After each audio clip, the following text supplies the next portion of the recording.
Hello, it's Richard Haggerty here. One of the questions that a lot of smokers ask is, how can I find the right medication for me? Is there a medication that'll stop me smoking? Is there a medication that will make me want to be sick or throw up or just feel horrible at the thought of smoking?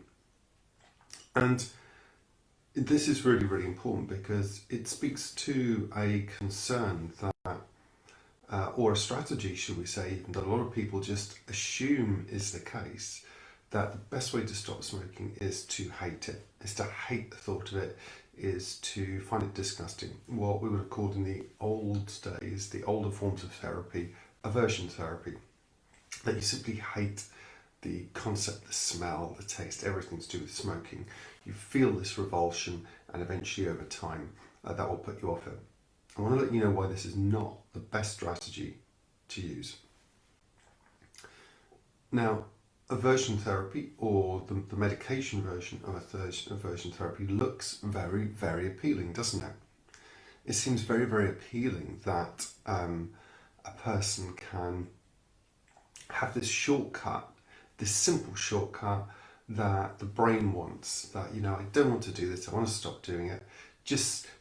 I'm just going to take a pill. That's what we're conditioned, isn't it, from when we're very early, from very, very young. You're ill, you have hay fever, you take a tablet. You have a headache, you take a tablet. You have something else wrong with you, you take a tablet, you take a pill, and that's going to do the work for you.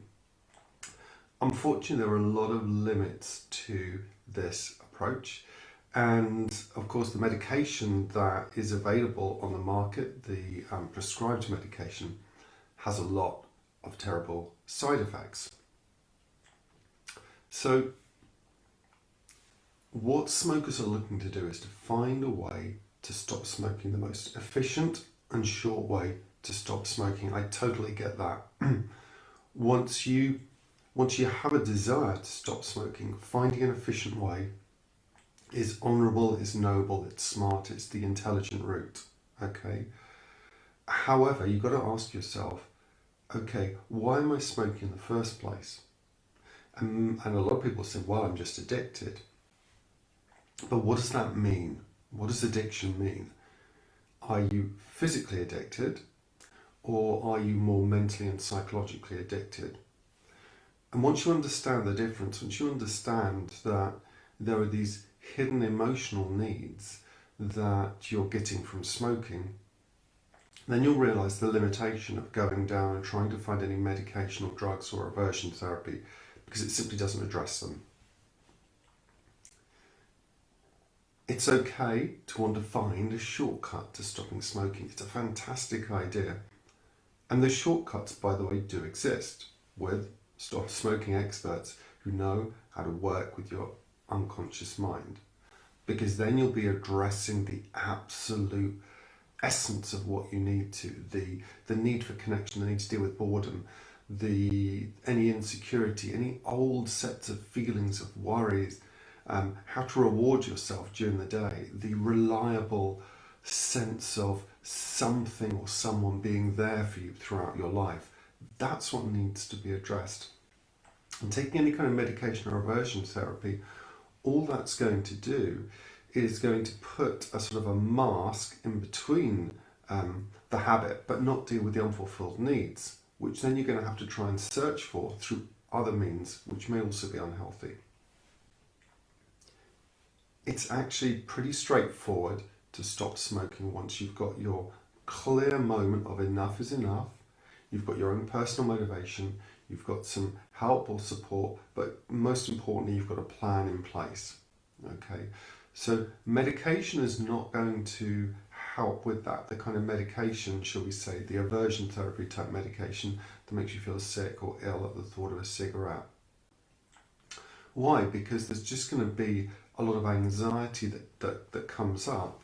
Let's say the underlying feeling is anxiety. It could be boredom, could be frustration, could be rewarding yourself. But if you've got no mechanism to do that, then you're simply going to have what we call symptom substitution, where the original sort of essence that's driving you just gets substituted for something else. Could be eating food, could be nail biting, could be drugs, could be alcohol, could be something else. What you want to do is you want to stop smoking for good, healthily. So if we're going to have a healthy way to stop smoking, what does that look like? Well, it starts with a shift inside. It has to start at the mental and psychological and motivational level. It has to start with some kind of insight where you observe what you're doing and you say, I don't like this, enough is enough, I want to change this. All right? It's very different from just saying, I hate this, I hate this, I hate this whilst doing it. That's still being stuck in that. That's still being stuck in it. It has to go to the next level where you take a step back and you go and whilst you're not actually having a cigarette, or at the moment that you've just had one, where you look back and you reflect and you say, that's it. It's time to quit. I don't want to do what I just did. I want to make a change now and become a non-smoker.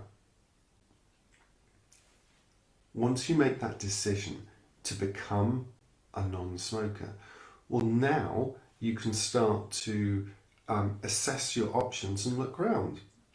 And you should do that. You should do your due diligence.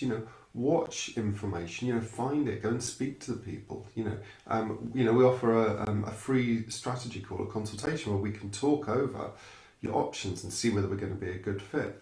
But that's where you can start to look at, how am I going to, in the context of my life, deal with these inner feelings, deal with what's happening on the outside, and marry that up. Because what you want to do is you want to become a non-smoker. Well, you're simply not thinking about it. You see, even if you went through and took some medication that made you hate it, first of all, you hate cigarettes. First of all, you're not dealing with the inner drives. And secondly, you don't want to go through your life every time you think of a cigarette feeling ill and sick inside. That's not a way to become a non-smoker. So the medication that exists to stop smoking, to quit smoking for good, has very limited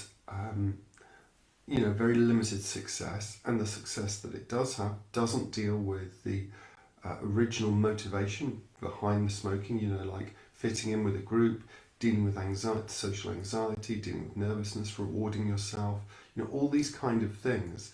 It doesn't deal with any of them.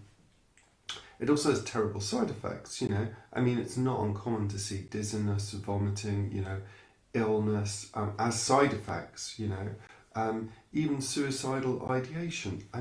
These kind of side effects are not the kind of things you want to take unless it's an absolute mission critical drug that your doctor, your GP, your registered medical practitioner provides for you, because it's absolutely essential to your health. For example, diabetes medication. So just realise that you always have choices with stopping smoking, but quitting smoking for good. It is absolutely possible. And there is a sort of arc that you go from becoming a smoker to a non-smoker, and it starts with this moment of enough is enough.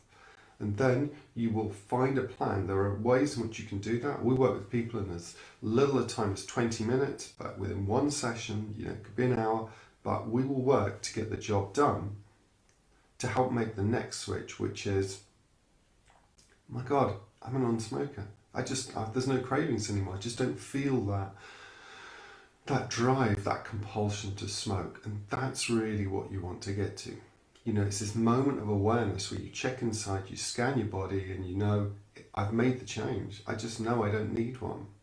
And there's this great sense of peace inside and this energy because you're a non-smoker.